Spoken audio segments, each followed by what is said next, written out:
साल था 1912।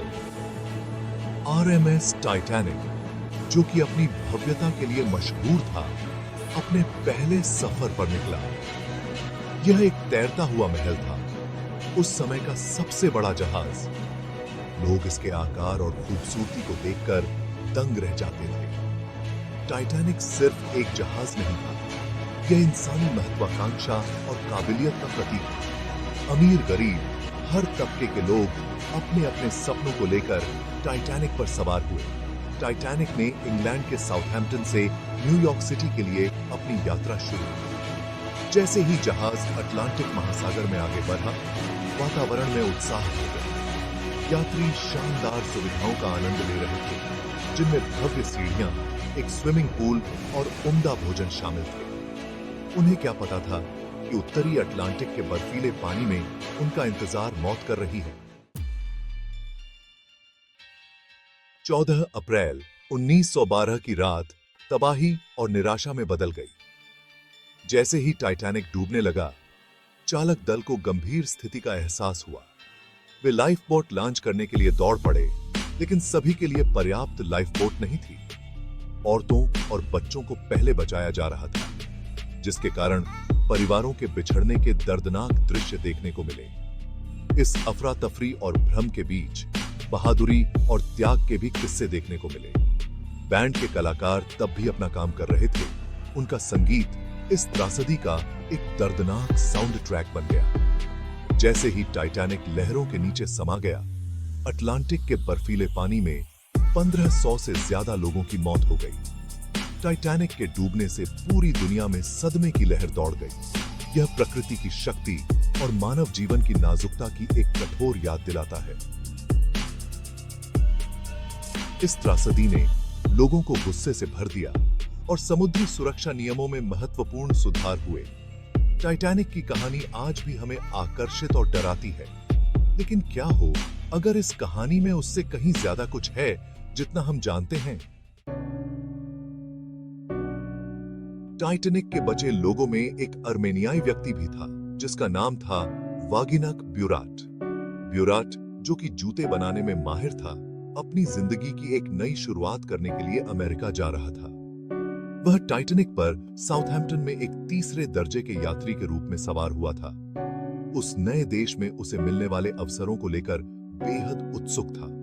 हालांकि ब्यूराट की कहानी टाइटैनिक के डूबने की पारंपरिक कहानी में एक अनोखा मोड़ लाती है। जहां आधिकारिक बयान में एक हिमखंड से टक्कर का दावा किया गया है, वहीं ब्यूराट ने दावा किया कि उसने जहाज के डूबने से पहले एक जोरदार विस्फोट की आवाज सुनी थी।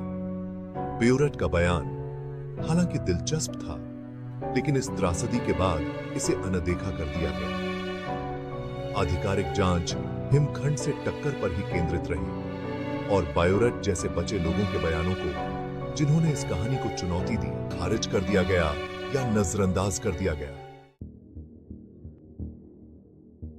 रात में एक धमाका। ब्यूराट के अनुसार उस भयानक रात एक बहुत बड़े धमाके की आवाज से उसकी नींद खुल गई। उसने दावा किया कि यह आवाज जहाज के अंदर से आई थी, न कि किसी बाहरी टक्कर से। उसने एक जोरदार झटके का अनुभव किया, जिसने पूरे जहाज को हिला दिया, जिसके बाद यह भयानक एहसास हुआ कि कुछ बहुत गलत हो गया है। ब्यूराट का बयान हालांकि आधिकारिक बयान से अलग है, लेकिन यह कुछ दिलचस्प सवाल खड़े करता है। क्या हो सकता है कि टाइटैनिक का डूबना सिर्फ एक हिमखंड से टक्कर का नतीजा न हो? क्या यह संभव है कि जहाज के बॉयलर रूम में हुए किसी विस्फोट ने इस दुर्घटना में भूमिका निभाई हो? शक की परछाई। हालांकि आधिकारिक जांच में यह निष्कर्ष निकाला गया कि टाइटैनिक केवल हिमखंड से टक्कर के कारण डूबा, लेकिन ब्यूराट और कुछ अन्य बचे लोगों के बयानों ने इस निष्कर्ष पर शक की परछाई डाल दी। कुछ शोधकर्ताओं और इतिहासकारों ने टाइटैनिक के डिजाइन में संभावित कमजोरियों की ओर इशारा किया है, खासकर इसके बॉयलर रूम में, जो इस दुर्घटना के संभावित कारण हो सकते हैं। अटलांटिक महासागर को सबसे तेज पार करने का रिकॉर्ड बनाने के लिए जहाज के बॉयलरों पर जरूरत से ज्यादा जोर डाला गया होगा, जिससे विस्फोट का खतरा क्या होगा?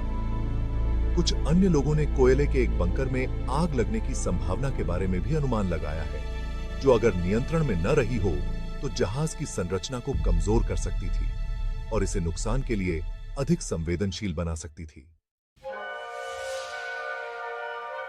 गहरे समुद्र के रहस्य।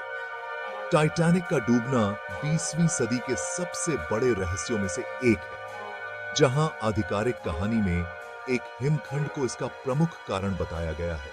वहीं वाघिनक ब्यूराट जैसे बयान इसमें शक और रहस्य का तत्व जोड़ते हैं। क्या इस दुर्घटना में किसी विस्फोट ने भी भूमिका निभाई थी या यह सिर्फ हिमखंड से टक्कर का नतीजा था? यह बहस आज भी जारी है, जिसे लगातार हो रहे शोध और टाइटैनिक के मलबे से मिले नए सबूतों से हवा मिलती रहती है। टाइटैनिक की कहानी अपनी सारी त्रासदी और अनसुलझे सवालों के साथ हमें प्रकृति की शक्ति, सुरक्षा के महत्व और अनसुलझे रहस्यों के स्थायी आकर्षण की याद दिलाती है। जैसे जैसे हम इतिहास की गहराई में जाते हैं, वैसे वैसे हमें 1912 की उस भयानक रात के पीछे का पूरा सच पता चल सकता है।